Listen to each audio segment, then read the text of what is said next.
చిన్నటి గరీబుల మీద కూడా పడ్డాడు. జరిగిన అన్యాయం రాష్ట్రం అంతా జరిగిన అన్యాయం ఏంటి? ఏం చేసినావు నువ్వు తప్పు? నేను చేసిన తప్పు ఏం లేదు సార్. నేను 4 సంవత్సరాల పోలే కేటీఆర్ తీస్తానని ఓటమిట్టుకున్నాను సార్. అదే బతుకమ్మ గడగడ నడిపించుకుంటున్నాను సార్. నేను ఎవ్వరిని ఏమనలేదు, నేను ఎవ్వరి దగ్గరికి పోలేను. నా పని ఏందో నేను చేసుకొని బతున్నాను సార్. నేను మబ్బుల 2:30కి లేస్తాను సార్. 2:30కి లేచి మేము ఇద్దరు మార్కెట్లోకి వచ్చి ఛాయ్ అమ్ముకుంటాం సార్. మేము అమ్మే ఛాయ్ అయితే సార్ 100 రూపాయలు కాదు, 500 కాదు, 6 రూపాయలకు ఒక ఛాయ్ అంతా సార్. నేను పుణ్యాలు 5 రూపాయలు ఇచ్చినా తీసుకుంటాను. వాళ్ళు ఏమన్నా వాళ్ళ రేపటి రాడు. మనం బతకాలి కాబట్టి ఎంత ఇస్తానో తీసుకున్నాం సార్. నేను ఎవరిని ఏమలేదు సార్, ఎవరు జోలికోలేదు. నా మీద ఏ కేసులు లేవు, నేను ఒక్కతో పంచాయతీ పెట్టుకోలేదు. ఆ సార్ పెద్ద సార్ అడా సార్, మన సిరిసిల్ల పెద్ద సార్ అడా. ఆ పెద్ద సార్ వచ్చి మన బతుకమ్మ కట్టచ్చి పోయేటప్పుడు మంచిగా వేడా సార్. వచ్చినప్పుడు ఆ సార్ మనసులో ఏమనిపించింది లేదు. ఇటు మన ఓడ దిగు చూసే వల్ల నీ బొమ్మగానే పడదా సార్. నీ బొమ్మగానే పడగా అనిపించిందేమో. మన స్టేషన్ దాకా వేయడో పోలేడు. ఇద్దరు అధికారులు పంపించాడు మున్సిపాలిటీకి. నేను లేను సార్, నేను బాత్రూమ్ పోయినా. మా భార్య ఉన్నది.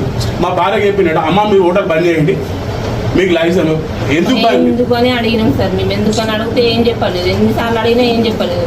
అక్కడ రోజు ఛాయ్ తాగడానికి వస్తారు కదా, వాళ్ళే అడిగారు ఎందుకు బంద్ చేయమంటారు, ఏ కారణం చేత బంద్ చేయమంటారు అని అడిగితే ట్రేడ్ లైసెన్స్ కావాలని అన్నారు. ఎందుకు లైసెన్స్, వీళ్ళు ఏమన్నా అక్రమంగా ఏమన్నా చేస్తురా, లైసెన్స్ దేనికని అడిగారు. వాళ్ళు అడిగితే లైసెన్స్ లేదు, బంద్ చేయాలన్నారు. మీ ఫోటో ఉంది కాబట్టి ఎలక్షన్ల కోడ్ కాబట్టి తీసేయమని అన్నారు సార్. అంటే అతికేసినాం, అతుక్కోలేదు. అతుక్కోకుంటే ఫోటోనే తీసేద్దామని తీసేసిన తర్వాత వాళ్ళు మున్సిపల్ వాళ్ళు వెళ్ళిపోయారు సార్. వెళ్ళిపోయినాక మేము ఎప్పటిలాగానే షాప్ బంద్ చేసి పోయినాక మళ్ళీ 2 రోజులు తీసుకున్నాం సార్ షాపు. ఎవరు కూడా రాలేరు, వచ్చి ఏం అడగలేరు మమ్మల్ని. మేము షాప్ బంద్ చేసుకొని ఇంటికి పోయిన తర్వాత అసలు మాకు చెప్పుడు కూడా చెప్పలేరు. అందులోనే ఆ సామాన్లు అన్నీ అందులోనే ఉన్నాయి, అట్లనే తీసుకొని వేరు. మాకు తెలిసిన వాళ్ళు ఫోన్ చేసి మీ షాపుని తీసుకుపోతురు అని ఫోన్ చేసేసరికి ఈయన పోయిండు సార్. పోయేసరికి ట్రాక్టర్లో పెట్టేసారు. పెట్టినాక పోయి అడ్డుకుంటే పోలీసులు తీసుకొని పోయారు. షాపు అసలు ఏమి ఇన్ఫర్మేషన్ కూడా ఇవ్వలేదు సార్, మాకు తీసుకొని పోయారు. మన దొంగలు సార్, దొంగలనే వాడు అప్పుడు తాళము గీలము వాడకూడదు.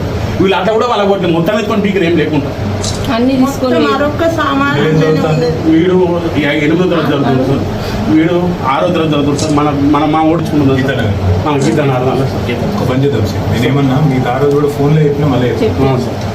ఇక మీరు రోడ్ల మీద అమ్మడద్దు, ఎందుకు అర్థం చెప్తాను. మీకు నేనేం చెప్పినామన్నా అంటే 5 లక్షలైనా సరే 10 లక్షలైనా సరే అడ్డా మొత్తం కిరాయితో ఉన్న పర్మనెంట్ వ్యవస్థ నీ పిల్లలకు నీకు నీ కుటుంబానికి డోక లేకుండా చేస్తా అని చెప్పాను సార్. గాంధీ కాడ చూసినట్టు ఏడనో ఒకటి మంచి చూడు సార్, మంచి చూడు. వారం 10 రోజుల లోపల చాలు చేద్దాం సార్. నువ్వు ఇలా నేను రోజు విమడబడుతున్నా, నేను రోజు విమడబడుతున్నా. చక్రపాణికి రాము నీకెందుకు కాదు, నేనే ఇవ్వబడితే నేను పెట్టిస్తాను. మీరు ఏం చేయరంటే మీకు రోడ్డు మీద ఉన్నట్టు కాదు, మంచిగా ఒక బందోబస్తుగా ఒక పెద్దగా పెట్టి చూద్దాము. అది దానిలోకి వెళ్ళి వచ్చే ఆదాయంతో మీ ఆమ్దంతో మీరు మంచిగా రెంట్ కూడా కట్టేటట్టు సవలత ఏర్పాటు చేద్దాం సార్. మీరు కరెక్ట్గా చూసుకోండి.